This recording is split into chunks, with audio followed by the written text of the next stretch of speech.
Diego was asking, what do I think about build-to-rent properties?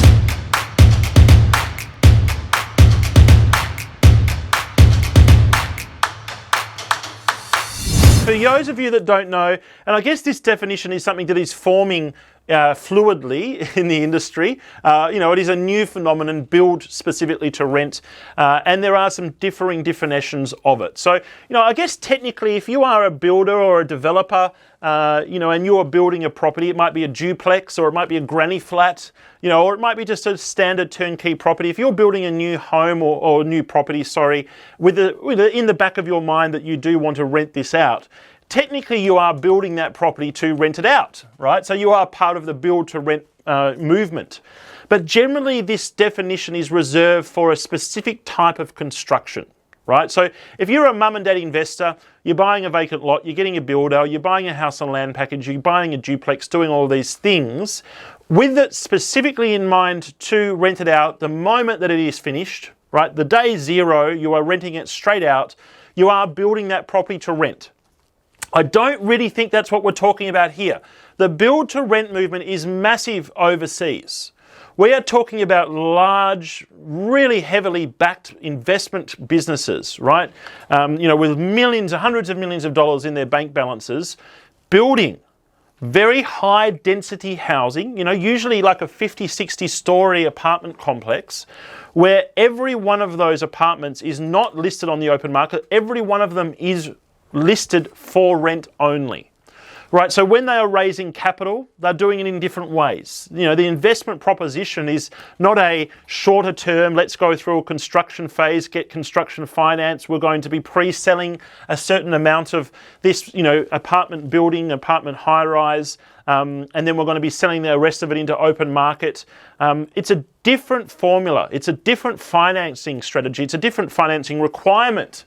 Build to rent would be, and as I mentioned, most commonly overseas, large apartment blocks, and it's happening here already in Australia. 50 stories, 30 stories, hundreds of apartments, and it's all being constructed by the one company that is then turning that whole apartment block into rental properties. They're buying essentially an income stream. Money is cheap with interest rates when they're very low, getting a return on that investment. This is what that is about. So these properties, you've got essentially 100% tenancy across a building of hundreds of units.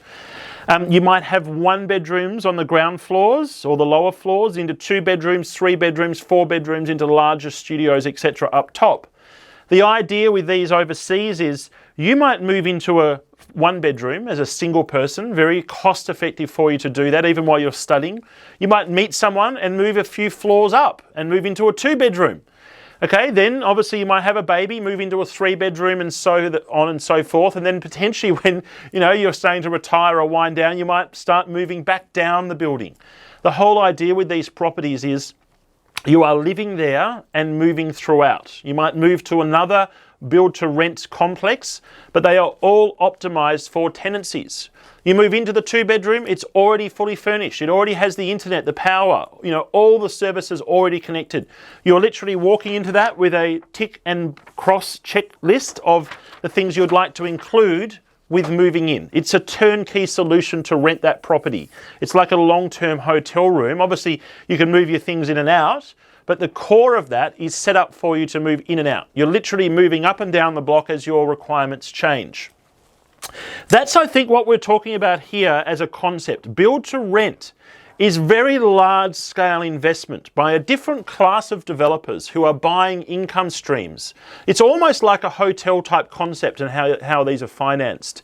Now, these businesses are making the majority of, or a lot of their money on the services that are sold to them, right? So it's the internet, it's the power, it's the services and appliances, the fridge and the internet connection to order food. It's the the Netflix subscriptions. All of these things, they have margin and add-ons.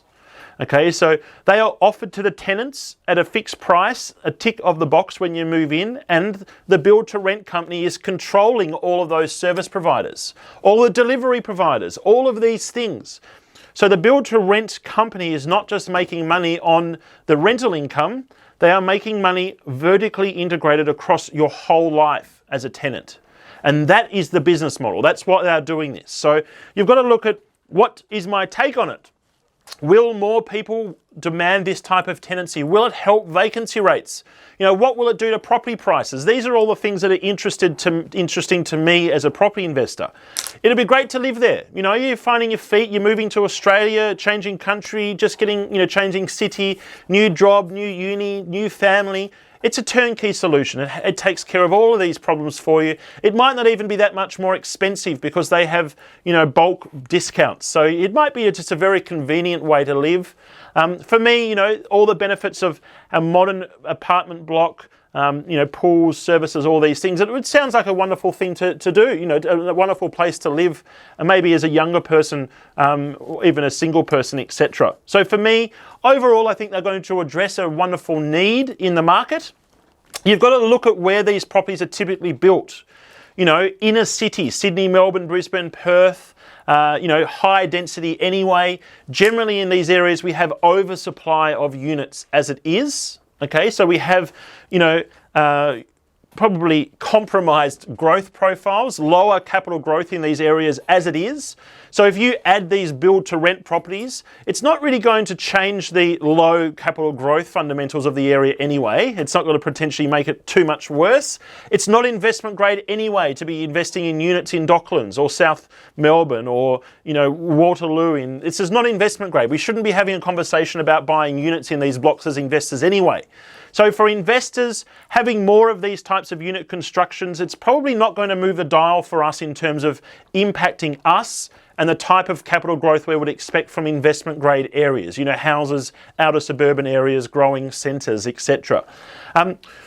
In terms of vacancy rates, how would this impact things if we know that there is another 2,000 tenancies going into a certain area? Well, once again, if we're in Waterloo in Sydney or in South Melbourne in Melbourne and another 2,000 tenancies occur, well, that's well and good. That's a lot of people. It's a big hit potentially on vacancy rates. But remember, we shouldn't be investing here anyway. These areas already have high vacancy rates through COVID. You've got large chunks of high-rise apartment blocks vacant. I've heard stories of over 1/3 of many of these apartment blocks is currently vacant as of today in high-density capital cities apartment blocks. So this is, even with 2,000 extra tenancies, remember they're not always going to be filled. There's going to be large amounts of vacancies. That's built into the business model of these larger companies that own these apartment blocks. And we're buying in high density inner city areas that already have issues for investors. So stay away. It's only going to make matters worse. For me, there's no way of really investing in these larger apartment blocks, these build-to-rent apartment blocks, unless you are investing in the individual companies. It's my understanding they don't sell the properties down, right? They don't have partial, fractional type investors in these blocks. They're not selling blocks or units for you to then purchase. It's not like a holiday lease and all these types of things. I don't know, and correct me if I'm wrong, that you have, and jump in the comments if you have any comments on this or any thoughts. I am not aware that you can come in fractionally or buy a build-to-rent property. My understanding is it is build-to-rent and they're therefore owned by the owner long-term. You potentially can enter and exit the company that owns this larger apartment block, and that might be through a publicly listed company. Or even private investment in those companies. That's how you potentially could invest in this asset class. Not high growth. You wouldn't expect these to grow in value. If anything, they're compromising value growth in the area overall. But they sound like they'll be wonderful yielding investments, especially with all the vertical integration.